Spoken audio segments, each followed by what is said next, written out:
Hey, everybody.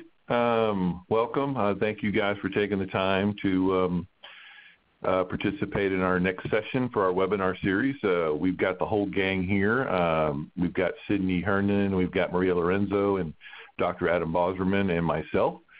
We are here to, again, just present what we believe that Review 360 can do for you guys. What we're showing now is what we have kind of done previously in the first two sessions. Just kind of wanted to remind you guys, we talked about in session one just kind of opening 360, what the new features were and the imports and how do you get access to it in the dashboard. And then last session we talked about the courses, how to use those professional development, which a lot of our schools, when they go in them, absolutely love them. So we really encourage you guys to take part of those courses again.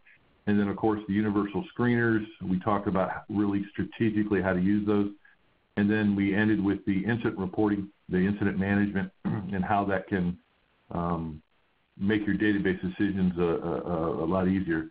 What we're going to do about today is we're going to be talking about progress monitoring plans and charts and reports. And so we're going to go into Review 360 has several different progress monitoring that really fall in within the general education setting and in the special education setting.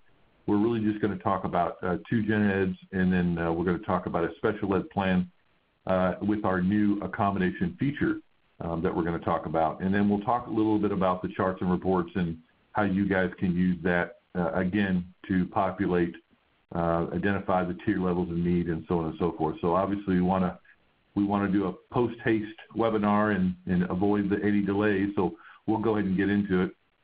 Now we're looking at our webinar, we're looking at the dashboard, and what we're going to do again is just talk about the progress monitoring. And again, a lot of our schools and districts have gotten to this point where they're trying to align Review 360's progress monitoring plans with their RTI support, whether you want to call it MTSS, it's their RTI for behavior.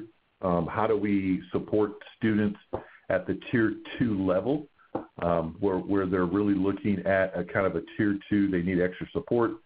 We're going to talk about how the check-in and check-out satisfies those particular tier levels of support.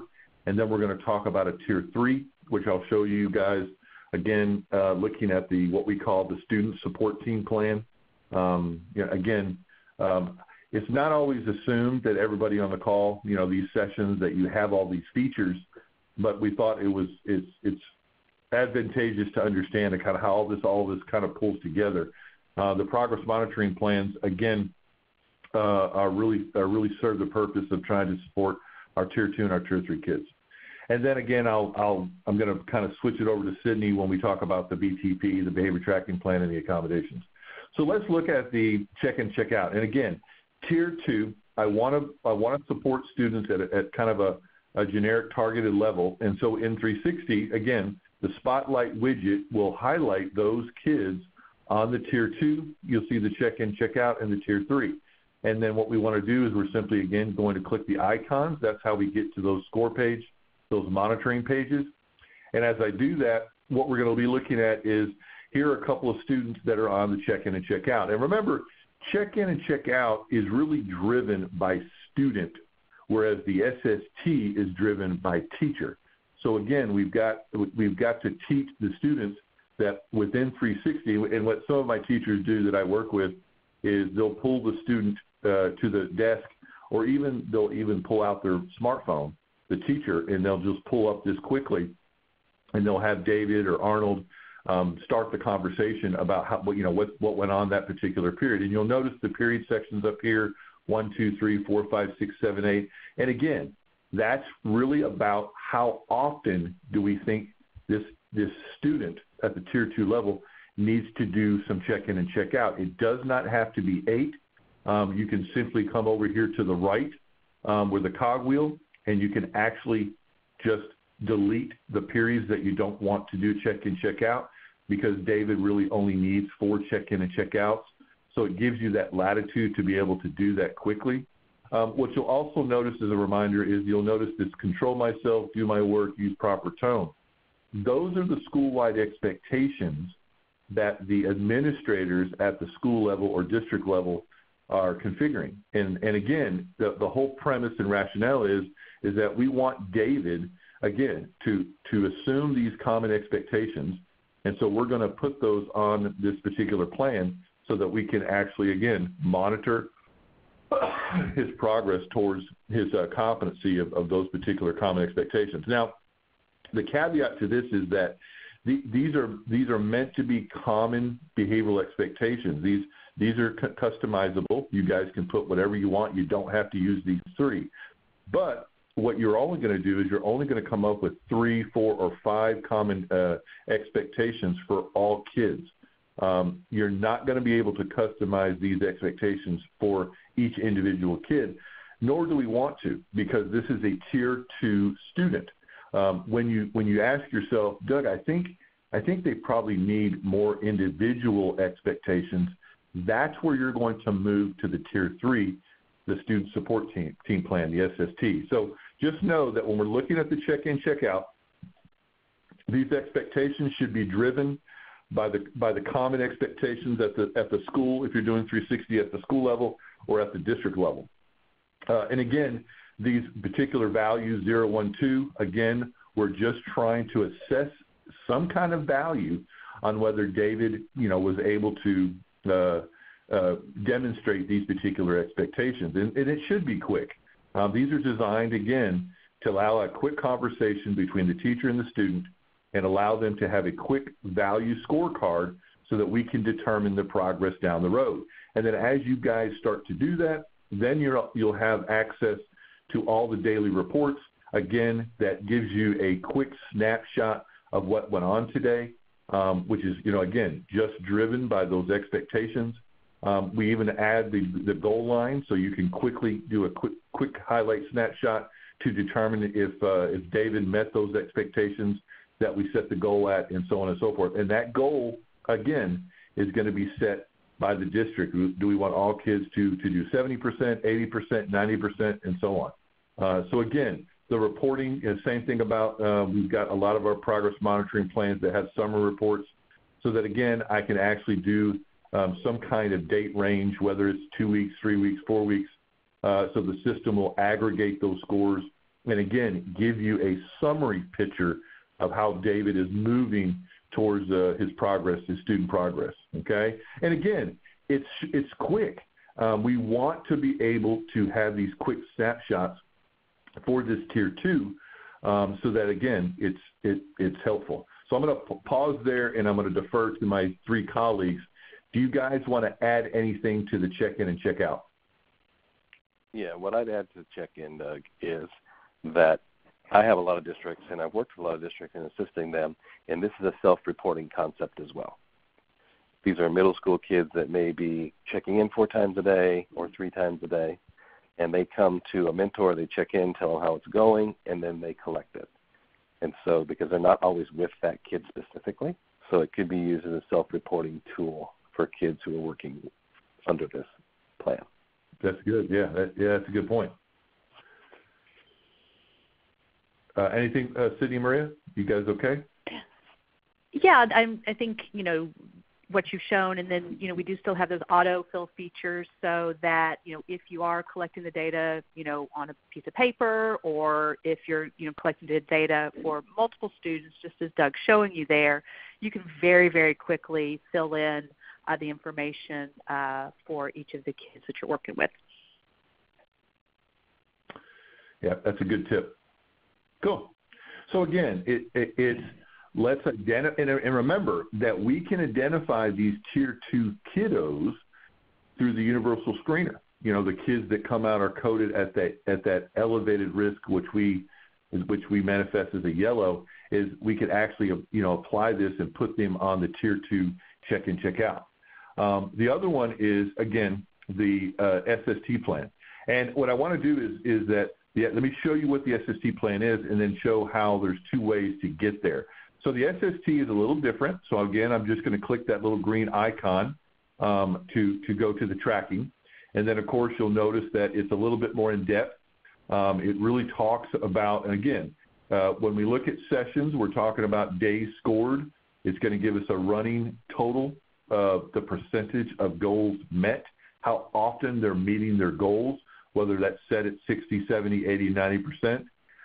And again, the critical part of the progress monitoring plan is what we're finding our schools do is that especially as they move through the school year and especially as they transition, remember, this data can be moved to the next year teacher. So talk about a learning curve for the next year teacher. Instead of having to start back from zero, we are now looking at this ability to say, hey, this particular child does really well with cool down and does really well with positive reinforcement, because not all kids respond to those two strategies. So again, this has given us an opportunity to make sure that we're tracking these particular strategies. And again, as Sydney said on the check-in, check-out, if I use those two strategies, they did really well. There's always a way to automate and do this quickly and so on and so forth. But again, we want to pause to make sure that we are giving some kind of value to the fact that we've used these strategies and so on. Another cool thing as a reminder is that, again, if we want to kind of understand what that strategy is, a lot of our teachers will look and say what's very helpful is I'm just going to click that little I next to the strategy. It has a full description of what the strategy is and then a step-by-step guide. And what we have found in the research is that strategies are effective only if they're implemented with fidelity and consistency. And what we have found from teachers, the feedback is that these particular description boxes, the step-by-step that are discussed, allows everyone, because sometimes the 4 or 5 teachers are working with the student, that everyone is doing this the same way. And then what's even makes it even easier is the fact that these strategies have videos. And again, all of our strategies, and remember, these are evidence-based strategies. These are strategies that, again, have been tied to these very specific behaviors. And again, most of our videos, 2-3 minutes long. It talks a little bit about what it is, kind of describes what it is. And then what's really cool about the strategies as you watch this, you're going to see a teacher actually demonstrate this particular strategy in the situation. So I think if you guys have these particular things in your system and you haven't really taken advantage of using the progress monitoring with 360, you really want to consider that, again, because it's bridging the gap between what we know the problem is to these interventions, to the fact that we can actually measure and look at how well the efficacy of these programs are. And having these videos and descriptions can really help with that fidelity and that consistency, okay?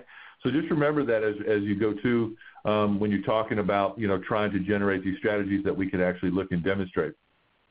And then, of course, we're going to score the objectives. Again, this is obviously what we're looking for the student. We want to know that based on the previous functional behavioral assessment or based on office referrals or in-class incidents, we know this particular student struggles with adults, struggles with taking accountability. So we want to see, are they demonstrating that throughout the day? You'll also notice, just like the check-in, check-out, this particular child only has 3 periods. And again, the frequency of the periods should match with the need of the student. Not all of students need to do have tracking done 8 times a day, 10 times a day, 12 times a day. Sometimes only 3 is enough. So again, those you can change those, and I'll show you in a second how to do that. But again, just looking at the objectives, just like I said, we can actually fill out that whole box. If we want to do that, I can actually do the rows. I can do the columns, just depending on, again, these become quicker and quicker as you guys move through them and so on, okay? And again, we're just trying to come up with a value of how well this particular student went through the system. And then, of course, the last opportunity is the frequency count. This is the quick measure of how often did he argue with adults. That first tracking period, he did it 3 times. Lies, he only did it once. He was really good in the second period. Third tracking period, he only did it once, and then that's it. And then we hit save. And then remember, the whole idea of being able to track that is to, again, give a story. We want the story to be told every day on how this particular student responded to the strategies and how well they responded to the progress of the particular competencies that we want him to demonstrate. What's nice about this with the daily reports is I can simply email guardians quickly. Remember that you can add guardian information in Review 360 so that by a click of a button, I can actually, tell the parent, this is what we saw today, and I can quickly send that particular report home. Okay, and again, just to remember is we also have a Spanish version too. So some of our schools rely on that communication, and sometimes there's Spanish-speaking homes. So take advantage of that. That's a nice feature that a lot of people forget about. Again, and then what we'll do is we'll talk a little bit about the reports in a second, but I wanted to make sure we touched all the plans first. So that, again, let me just review, is that the check-in, check-out, more to the Tier 2. Once we see our kids in the Tier 3, we're going to be able to kind of identify their needs. And what I want to show to real quickly is that, remember, on the Universal Screener, which we talked about last session, one of the great features of the Universal Screener is the fact that you can take the results. So here's Randy Gibson, and I can actually take the results from the Universal Screener, and you'll notice here the bottom right, if you guys have this in 360, you can actually create a behavioral plan, the SST, which I just showed you. So I'm just going to click Create Plan.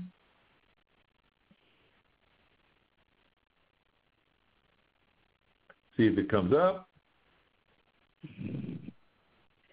And it's not. So what we want to look at is that when it, yeah, isn't that great? So what we want to look at is when you guys do that, what's nice is that it'll get to that point where you guys can actually edit the plan that aligns with those particular screener responses, and that's what we want to be able to do with the SST. So again, we can do these manually, but we can also align these with our universal screeners. And I'll try to get that to work as Sydney's talking. But Sydney, can you go ahead and assume that? Sure. I was going to say one thing. So with the, I don't know if y'all talked about the SSIS SEL, which is a slightly different solution, but from the results of an SSIS SEL screener, you can actually also create both in the at-risk student reports, you can actually create both a check-in, check-out plan as well as a student support team plan from that specific screener. So, you can do the individualized plan kind of based on the results of the screener, or you can do the Tier 2 plan as for check-in, check-out, but Doug's sort of showing you how that little wizard works, that you can very easily create the plan and assign it out to a teacher, and then that teacher can start collecting that data straight away. Yeah, great point. Thanks for saying that, because I think that's a really important feature when we talk about the universal screener. Especially, I know, I don't know about you guys, my guys on the phone, was I hear a lot of times where sometimes the behavior plans are written kind of outside everyone's input. And so now we have a way to really kind of take some really valuable data with the screener and streamline that into the behavior plan. So thanks for mentioning that, Cindy. So Sydney, take us through Sure. The other side, kind of the special ed behavior tracking plan and the accommodation feature. Well, actually, I'm switching this up just a little bit. Sorry, Doug, but no, not at all. I actually have a bunch of accommodation data in a student support team plan, the SST, the green plan. And part of the reason I have that in there is you do have in your training widget on your dashboard, you should have an accommodations behavior plans video that will show you exactly how this works. And I don't know if y'all talked about that before. I'm sure we did way back when. But also remember that this student support team plan, this green plan, you can also use with your students who are receiving 504 services. And these accommodations work really, really well with those kids. So as Doug mentioned, we have our Spotlight widget. My student Tomas, I can't read, I'm going to click on the little green icon to get to my scoring page. And this student's plan is set up to collect data 6 times a day. So he may very well be in secondary school, and these are all the different periods that the student goes to. And as you can see, the way the plan is set up, we have our strategies, our global strategies that Doug pointed out, and we've got our little eye icon there where we can read the description, and we have our implementation steps, and we have our video. So we're consistently applying the strategy across the board. But you'll also see how we have each objective listed, and tied directly to that objective is that accommodation. So I also have the eye icon, and the accommodations can be configured, or you can also individualize them. So there's a description, and you can put implementation steps depending on how detailed you want to get, and we do want to get detailed. But the accommodation is going to be tied directly to that student's objective. So let's say the student has a problem with leaving class before they're permitted to, and so I can indicate if the student did stay in class or not, and then maybe we're using frequent rule reminders as that accommodation. And I can indicate if that's provided or not provided, and then how effective that is to keep the student in the classroom. I don't have an accommodation for using appropriate language. And then we do have an accommodation for works on activities and completes assignments. So I can very simply collect that data, and then I can do my targeted if I want to. So once I save that, on my daily report, I can see the effectiveness for that day with the accommodation for the objective. And I can see that I collected data for 6 periods. I have my goal. I have my score.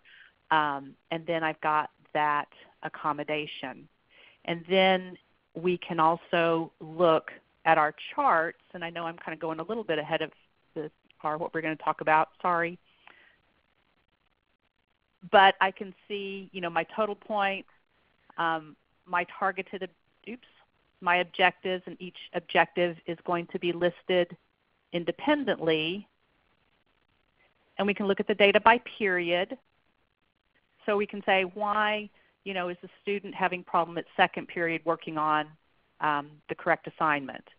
And we can also look at the accommodation effectiveness to see if that accommodation is effective or not for the student. Because if it's not working, then we need to pick something else, change that accommodation so it is successful. And then this, like I said, is our charts and our graphs. And then I know Doug's going to talk about it a little bit more here in a minute. We have the summary report that's going to aggregate the data over your defined periods. And you can see that we've got 10 days worth of data. We can see, again, how effective those accommodations are for the student for that specific objective. So that's what I was going to talk about with the accommodations on the SST plan and some of the reports that you get for that. But everything else works the same. And as Doug kind of mentioned, the behind the scenes when you're setting this up, if I go into the edit portion, you'll see that you do have an accommodations tab. So I've got all my objectives on my objectives tab. I've got my accommodations tab, and I can add an accommodation to a specific objective, and I can select from my bank. And again, we've got a lot of accommodations that you can individualize in here to make sure you get exactly what you need. Anything y'all want to add about accommodations?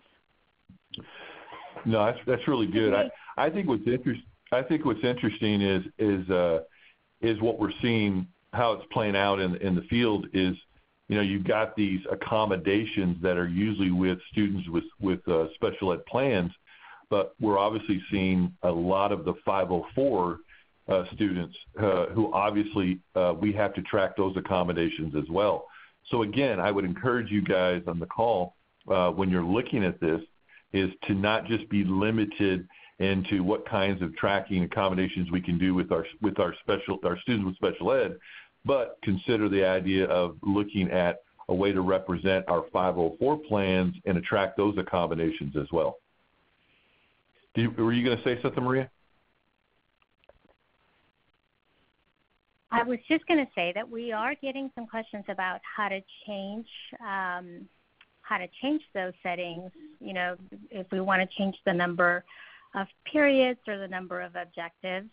And Sydney, I'm temporarily adding to your user that permission. So if you want to go ahead and go to the district dashboard. Mm-hmm. Oh, I have to type everything in now. We changed, this is a little behind the scenes. We changed our email today, and now I have to type in my stuff. Oh, okay. My password. So, I gave that permission to Paula Axley. Okay. You want to go in with her. Mm-hmm. And then just modify one of your plans. Go to Student Support Team Plan. And, well, you don't have it. Hold on a second. Well, one thing to remember, sure, while you're doing that, one thing to remember is that when we work with customers in the very beginning and we're configuring the plan, as a district, y'all say, okay, we want to collect data at minimum 3 times a day. But when you're actually going in to set up the plan, you have the ability to, let me go back to my student here. You have the ability to go in, oh goodness. You want me to share mine? Something changed. Yes, I'm going to go back. So let me send that. So Doug's going to show you actually how to go in and yeah, let me do that, because I think also too is that what I have seen in the last years about when people are setting up, as Sydney said, is that you guys obviously we don't want one plan to represent everyone, but what I have found that the district people who say we're going to have at least 3 periods, 4 periods, when they put some kind of criteria to it, you get more buy-in. So when we're looking at a particular SST plan and we want to be able to edit it, and of course, like Sydney said, is we can change the amount of periods that we do by simply going in and saying, I don't really need 9 periods, but I have districts that say all of our SST plans are going to have 5 periods.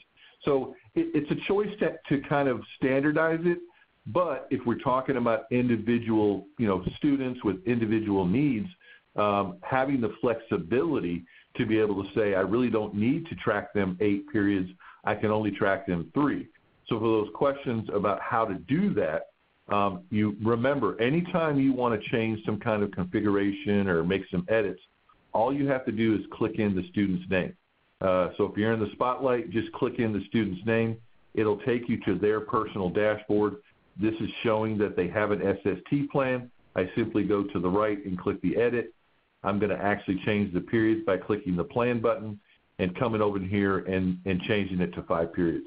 But again, you want to be careful about when you set these things up, because you don't want to have people come in and just, well, I think today I'm going to do 5 and next week I'm going to do 8, and because it doesn't always work that way.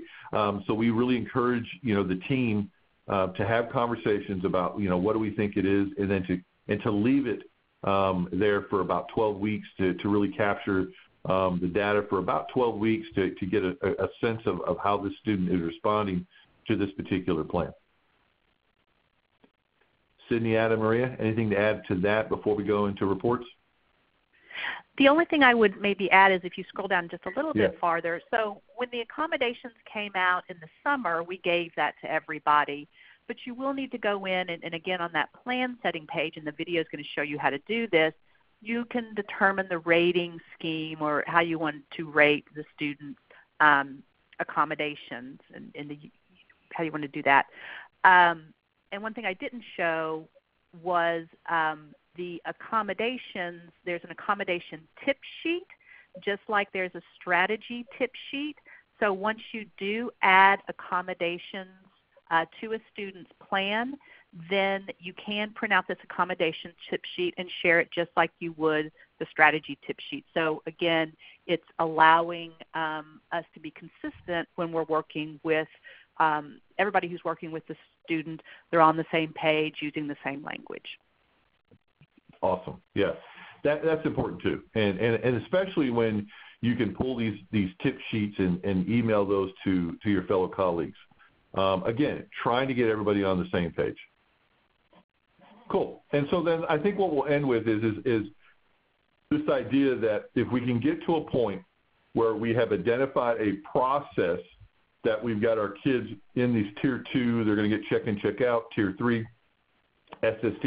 Now we're getting to the point where we really want to make sure that we're able to make some really good database decisions, and Sydney talked about this. And what I try to do is say this, that if you go into the system, you're going to see that we have charts and reports. And what I tell all the teachers that have really used this a lot, charts are really for the team and the teachers. Reports are for parents and everybody kind of on the outside. So I just want to show that to you, and then we'll open up to questions. Charts, again, as Sydney showed, is, again, the date range matters because, again, we want to see that sometimes what we've done in 3 weeks, what we've done in 6 weeks, what we've done pre-medication, post-medication. Sometimes my students, that I used to work with were, they might be going through some kind of traumatic event. Again, I can pull this data range data and to really kind of see what that story is. So don't be afraid to actually look through those date ranges and so on. And again, being able to look at the objectives and so on. Let me go ahead and make sure I pull in all my data, because again, as a team, we're looking at this particular student. We want to be able to see the complete picture, and we see a lot of ups and downs. And so just remember that the system will show us a trend line that allows us to see whether this student is elevating up, elevating down, or stagnant. And this trend line will accentuate based on the data. So we have a really kind of a steep trend line or a slight trend line.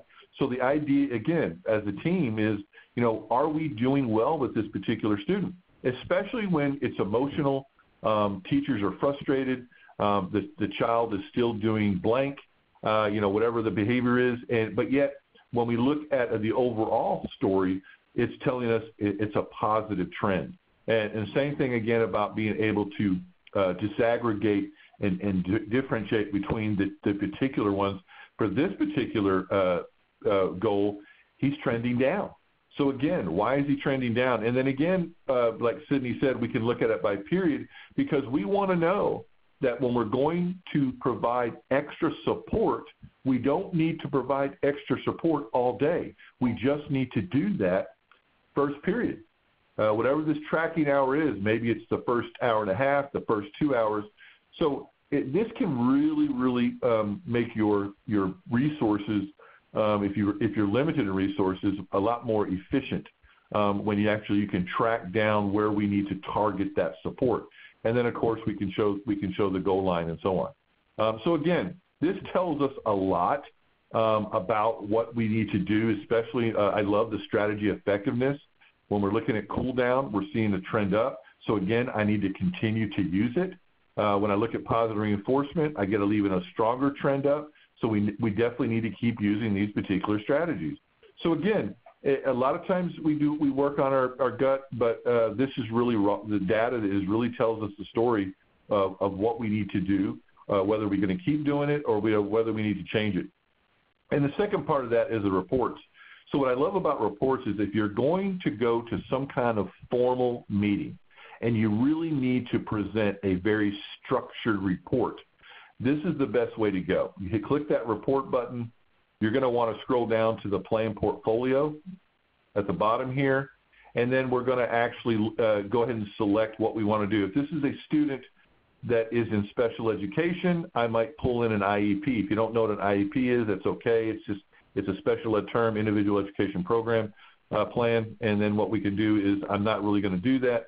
I really just want to show how this particular student is doing with the incidents, how they're doing on their progress monitoring plans, and that's what I want to show everybody at this formal structured meeting. And what's nice is the 360 will actually show you what all the data that you have been putting in the system. It gives you great talking points during that structured meeting, and it takes the emotion out where we can really just talk about what's going on with Johnny. It keeps the focus on the student and not on the sometimes the relationships with the teacher and the student.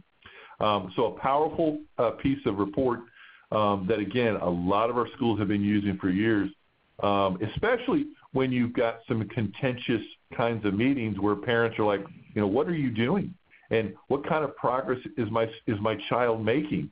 Well, these reports can really tell a picture about what's going on that really supports all the action and effort that you guys do on a daily basis. Okay? Sydney, Adam, before we open up to questions, anything we need to show them on reports or charts? No, I'd just say with the plan portfolio, I call it the one-stop shopping report.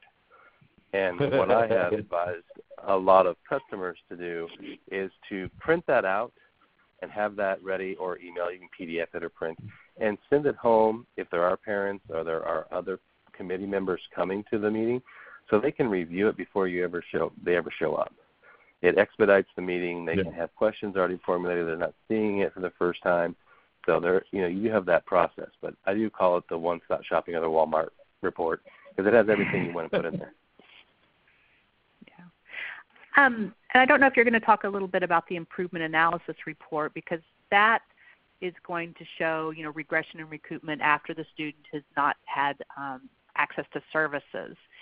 And I know a lot of our districts use that for extended school year services, and also really just to indicate, after the student's been away at winter break, do we need to make sure that we are, working with them more closely, more intensively with their objectives, and using those either accommodations or those strategies to make sure that those positive behaviors are in fact occurring. No, it is. I do think, I wish more people would use the improvement analysis. We're looking for regression, and what's nice is that the tool does highlight the strength of the regression and the negative regression. So it's something, again, if you're struggling to identify kids, being able to determine who should be going and getting extra support over the summer, we would highly recommend and encourage you guys to do that, to pull this extra report. Now, Sydney, is there a training video on the improvement analysis, or is that tagged as something else? That's in the just general plan report video. So in your training widget, there will be plan report SST plan reports or BTP plan report. Okay. And so that's discussed in there. That's in there. Okay, that's what I thought. Sometimes people, I don't see it, and sometimes it's kind of within something else. There they are. Okay. Yep. And then I guess the only other thing I would just say is the analysis under the analysis tab and plan. Those are where your big aggregate reports are, more for probably administrative functions, so that we can see there's a multiple student improvement analysis, so you don't have to run each one of those reports individually. You can see how all your kids are doing with a specific plan type. And so that becomes very powerful for more of a system or a program administrator. And then, the student progress report, again, is another good one to see, when data is being collected, how frequently it's being collected, how the kids are doing, if they're meeting their goals, and kind of in what range. So it becomes a student report, but also a user report as well. Yeah. I know, And it is. I think, and again, I think what we heard from our schools is, we're going to take the time to to identify the kinds of things that go on plans. We're going to take the time to track the plans. Now we're going to take the time to review and analyze the plans. These particular features that allows you to go in and apply reporting parameters, it really does tell you, how well you guys are implementing what you're trying to accomplish. We were very sensitive, most of us are behavioral people and teachers, that we knew that we needed to put in something that allowed us to do the checks and balances to say, well, are we implementing what we said we are? And so these kinds of tools and features can really support your implementation of the progress monitoring plans, especially as you can see it on a global scale. And then, of course, you can drill down all the way back down to the student. So I think that's important as well.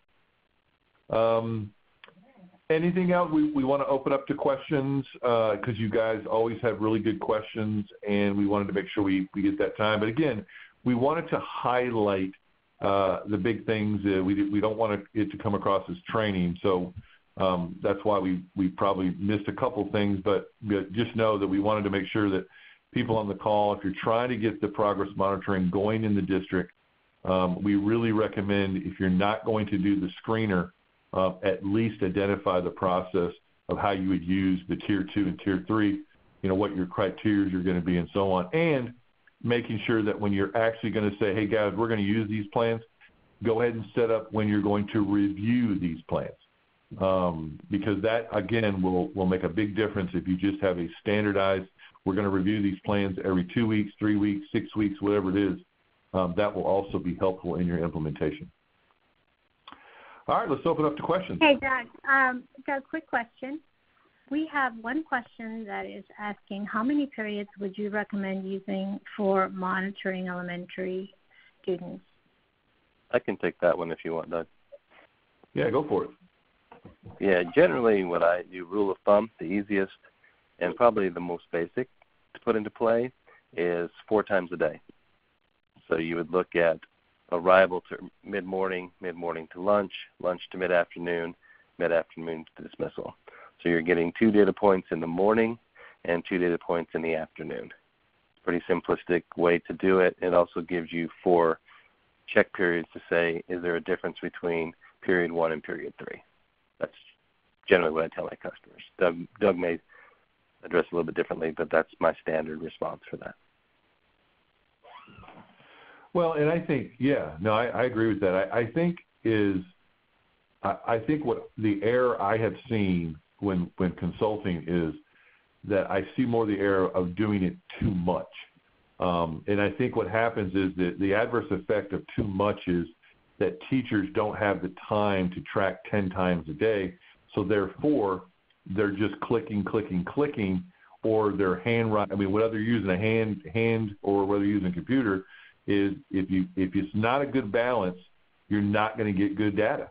I've got a school district that does 28 periods for their students with special needs. Well, after we did an audit, we realized that most of the teachers were just clicking because they just don't have the time to do that. Would it be ideal to collect, every hour, every 30 minutes? Yeah, sure. We'd get a lot more information, but that's not manageable.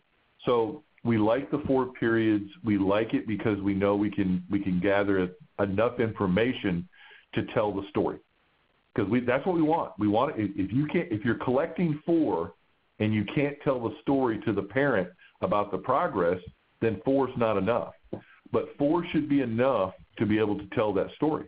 So, great question. And could I just add there yeah, too, especially coming from a gen ed background, just reminding teachers that we're collecting data every day and potentially 4 times a day, and not just when the student is showing unwanted behavior, because that often happens as well. Yep. No, that's a really good point. And I would say too, Sydney, I don't know if people on the call, if you're doing progress monitoring, is to really encourage, if the school's allowed, to use the smartphone. A lot of our teachers are using other apps during the school day. Being able to quickly pull up the progress monitoring plans on a smartphone will make it a lot easier to gather that data. whether it's positive data or not so positive data. Like Sydney said, we're not just putting in the negative. That doesn't tell us the complete story. So again, I think, be consistent about what you're gathering, but think about other ways that you can collect it, especially through the phone. Any other questions? Someone asked if there is an app for Review 360 for the phone. Actually, two people asked that question. Okay, good. Well, yeah, it's interesting. I think I showed it last time. I think I did. When we look at this is what it looks like when you pull up 360 on your smartphone. Now, it looks like an app. It looks like, hey, I pulled it up. It fits in my phone. I can scroll it. I can tap it. But this actually can be accessible just like the desktop. You just have to go to, on your phone, go to the URL address, a browser, then type in the address, bookmark it, because that's what I do on my phone, and then I simply click the bookmark. I'm going to do the student's tracking plan, and it'll come up and it'll look just like this, and then you can actually push the buttons, and it makes it really easy to gather that information. So no, we don't have an app, but yes, this kind of functioned as an app. So another great question. Anything else? I saw one about suggestions for getting teachers to fill it out. Should I get my soapbox out of my backpack and stand on it, or just go for it? So Jesse Knapp, I saw you put that one. That's a great question, and that's one that we address. I was talking for myself, but I probably could talk for the others, that in every training, that is one of the obstacles that administrators or others are trying to get teachers to fill out. Here is my elevator pitch, my 10-second thing. Generally, you're working with kids who are frustrating you or giving you problems, and it could equate to 30 minutes or an hour a day, that you're power struggling with them, dealing with them, handling them. To fill out 4 times a day data on a student takes about 15 seconds each time you do it, so it equates to 1 minute. Are you willing to give up 1 minute at a time each day to give us good data to help you to support you to alleviate 30 minutes to 60 minutes of frustration? That's how I sell it to them. I like that. And mine is I always tell, I was talking to a teacher one time, and I was asking her, I said, well, how are your portfolios coming? Because I know that you're a new teacher, and they did a 2-day workshop on generating portfolios for your students. She said, oh, I was so excited. She said, Mr. Maraffa, they don't ask for my portfolio. They asked the first couple of times, and they stopped asking. So I asked her, I said, what does that mean? She goes, well, I just stopped doing it. And I think I see that a lot with data. We ask teachers, hey, collect, but nobody comes and shares that data. Nobody comes and says, hey, Ms. Johnson, we notice in the data that you're obviously working really hard for this student, and we're actually showing a lot of progress that we haven't seen. That right there is going to encourage them that there's meaning in collecting the data. I think sometimes we just collect it because somebody said we had to. So I think piggyback what Adam's saying is that, is there a benefit to this? Yes, here are the benefits, but we've got to talk about the data. Principals, administrators, social workers, psychologists, counselors, the ones that bring up the data frequently are the ones that they see more buy-in from the teachers. That's just bottom line. So that's my little elevator pitch. Other questions? Or Sydney or Marie, did you have anything to add to that? No.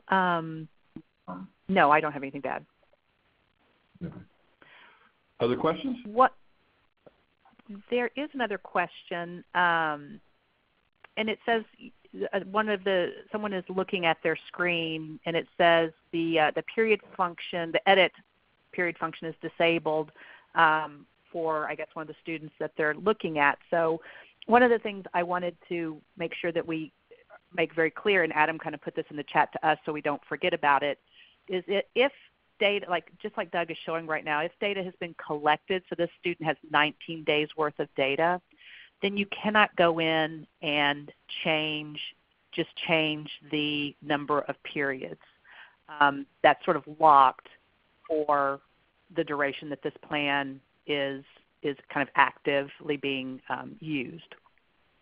So you can only change that when you first create a plan, or if you end the plan and then create a new plan.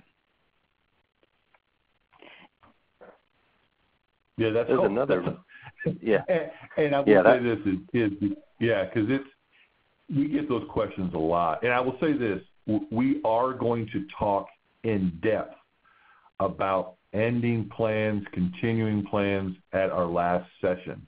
And I think it's a critical thing when you're trying to implement 360 to be able to do that, because I know I get those questions too, Sydney and Adam and Maria, that what do I do? I can't edit. I need to edit. And remember, guys, is that we when we were designing these things, we were under the impression that you're probably not going to change these frequently, so therefore we want to lock them down so that people aren't changing them every day. And that's why that's why the feature's in there like that. So,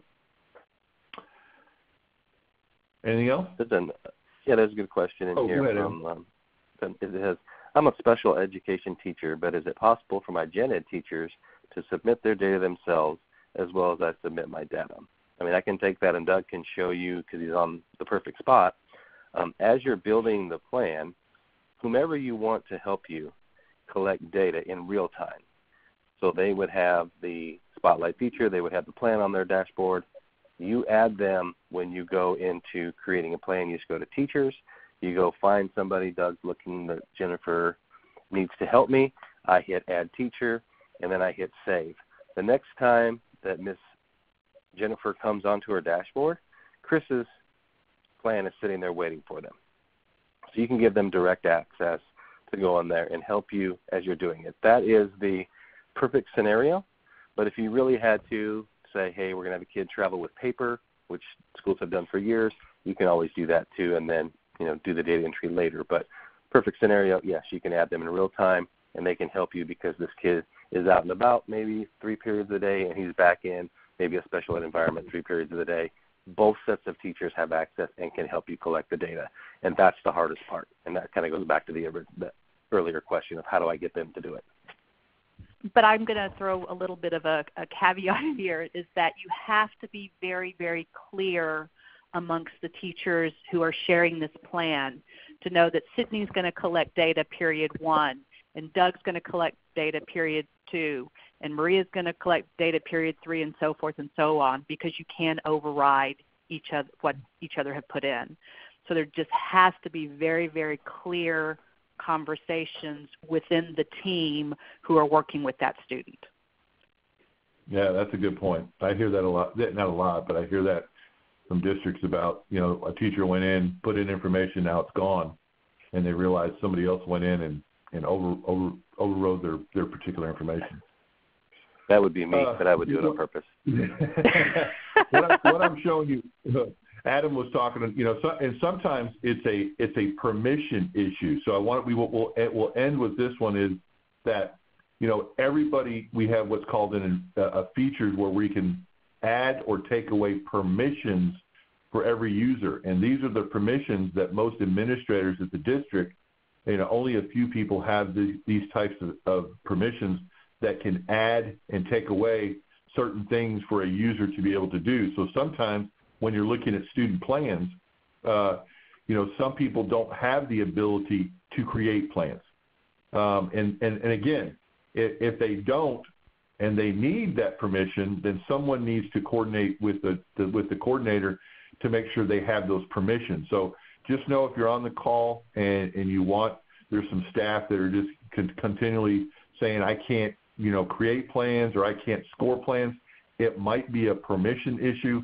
So again, we want you guys to go in and say, how do we add and take away permissions for certain users? Okay? Hey, Doug, there's one final question, and I think it's really important. And it says, can paras be a part of this? Do they have access to it? Which, in your situation and my situation and all of us, they usually, especially in the special ed world, they're doing most of the data collection. So they definitely have access if you provide that to them. Yes, that's a good point. Yeah, it's completely up to you guys on who you want in the system. But again, the more people you put in the system, going back to what Sydney said, that the stronger you need to structure about who's going to put in what, because you don't just want to have a free-for-all and everybody goes in. But you want, if that's what you want, that is awesome. You want to have everyone to have an ability to score. But just be careful if you don't. You got to provide some structure around it so that we're not, deleting everyone's data. Yeah. Yeah. Great questions, everybody. Yeah, good stuff. All right. Well, again, let me just put this back up real fast. And so what we're going to do in January is that, the purpose was to think, okay, we started this implementation for the first semester. In January, we're going to spend time on really looking at some global reports about how to determine, how your first semester went, some things that we would recommend for the coordinators to look at, and looking at the data, how well are we doing this, and those, looking at the big picture for session 4, and then of course we'll do session 5 at the end of the year, kind of seeing how the whole year went. So we want to thank you guys for your time. Thank you, Dr. Bauserman. Thank you, Sydney. Thank you, Maria, and thank you, Sherry. Thanks, everybody.